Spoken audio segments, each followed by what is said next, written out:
Selamat siang, ketemu lagi dengan Cak Koiri. Saya saat ini berada di komplek Candi Arjuna yang berada di kawasan Dieng, tepatnya Dieng Kulon, Kabupaten Banjarnegara.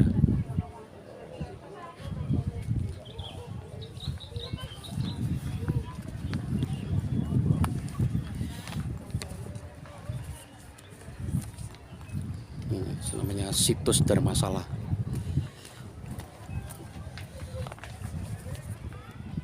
Bangunan Dharmasala ini mirip rumah atau padepokan atau tempat peristirahatan. Kini hanya tinggal fondasi aja sebab tiang dan atapnya sudah roboh. Pada zaman dahulu, Dharmasala berfungsi sebagai tempat untuk memberi wejangan oleh para biku, pangeran, dan ksatria kepada para pengikutnya. Saat ini sudah dibuatkan replika dan duplikatnya yang ada di kanan jalan.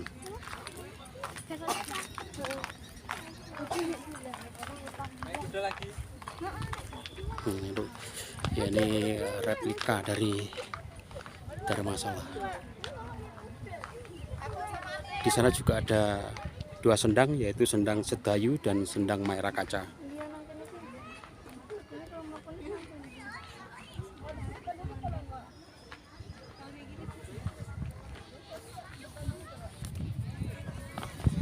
Komplek Candi Arjuna didirikan pada abad 7-8 Masehi.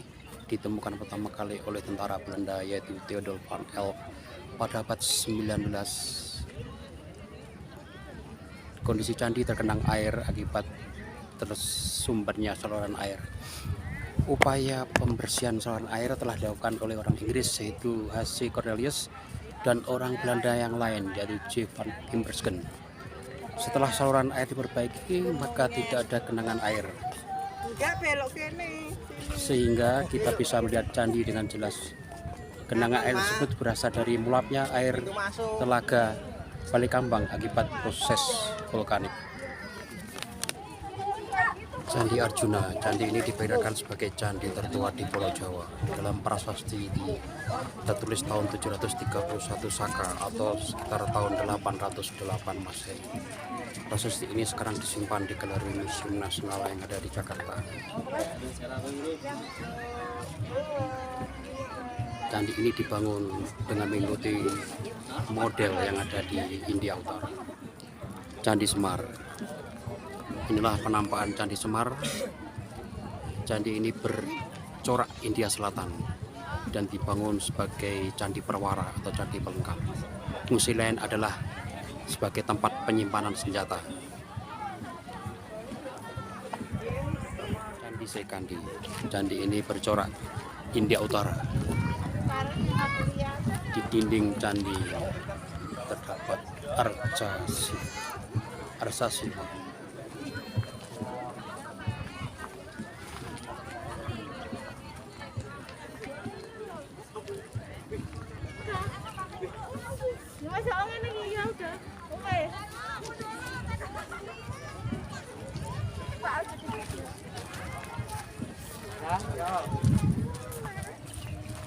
Kali Pak, ya Sam, kayak rame terus yang itu.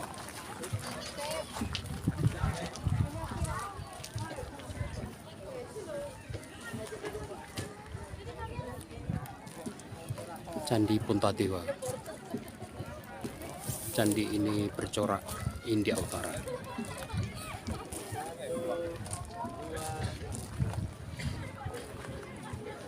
Ada dinding-dinding candi yang ada ornamen, tapi sudah tidak ada lagi.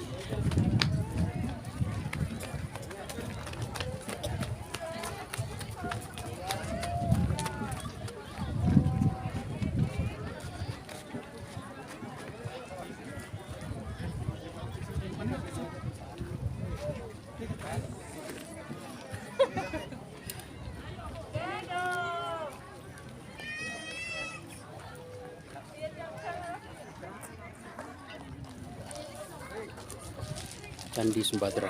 Candi ini dibangun dengan corak India Utara.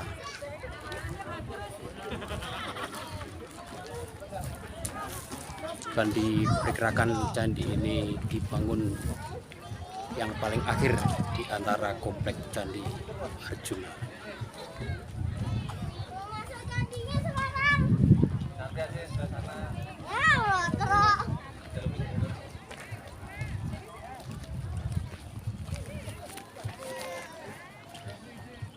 Candi Dieng diperkirakan dibangun 2 kali, yaitu tahap pertama pada akhir abad ke-7 sampai dengan awal abad ke-8.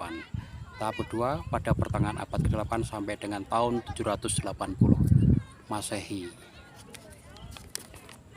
Untuk umat Hindu mempunyai buku pedoman tata cara membuat candi yang disebut dalam kitab Wastu Sastra. Kitab ini berisi antara lain 1. Cara pemilihan lahan, 2. Konstruksi candi, 3. Lingkungan, 4. Jenis tanah, dan lain-lain. Aturan pembuatan candi juga dimuat dalam buku Purana dan Agama.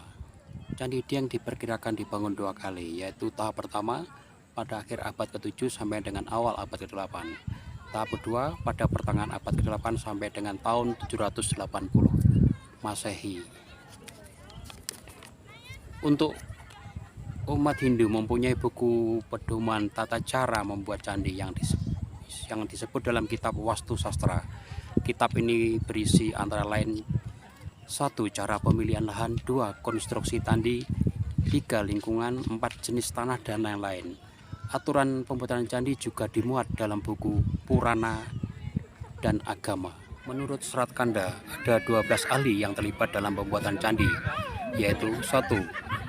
Ahli tanah, 2 ahli sejarah, 3 ahli budaya, 4 ahli agama, 5 ahli filsafat, 6 ahli bangunan, 7 ahli bebatuan, 8 ahli sastra, 9 ahli pahat, 10 ahli metafisika, 11 ahli keuangan, dan 12 ahli konsumsi. Berdasarkan jenis batunya, Candi di Dieng dibuat hanya dari satu jenis batu saja, yaitu batu andesit. Batu andesit di Dieng bobotnya lebih ringan jika dibandingkan dengan batu andesit yang ada di Candi Borobudur. Kenapa kebanyakan candi Hindu dibangun di dataran tinggi? Menurut mitologi, dewa bersemayam di puncak gunung-gunung, dan apabila mereka dipanggil lewat upacara agama, maka mereka akan turun menuju candi untuk menemui pemujanya. Perlu diketahui bahwa candi bukanlah makam raja, tetapi tempat pujaan pada roh nenek moyang dan para dewa. Agar dewa lebih betah tinggal di dalam candi, maka ditanamlah peripih di dalam candi.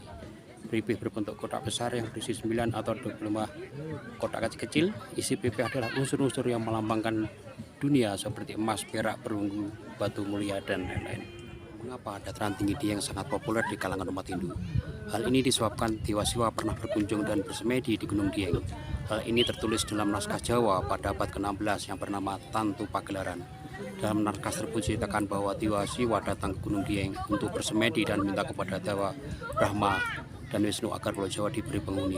Akhirnya Dewa Brahma menciptakan laki-laki dan Dewa Wisnu menciptakan perempuan. Setelah itu Gunung Meru yang ada di India dipindahkan ke Pulau Jawa, dan jadilah Gunung Mahameru atau Semeru yang ada di Jawa Timur sekarang.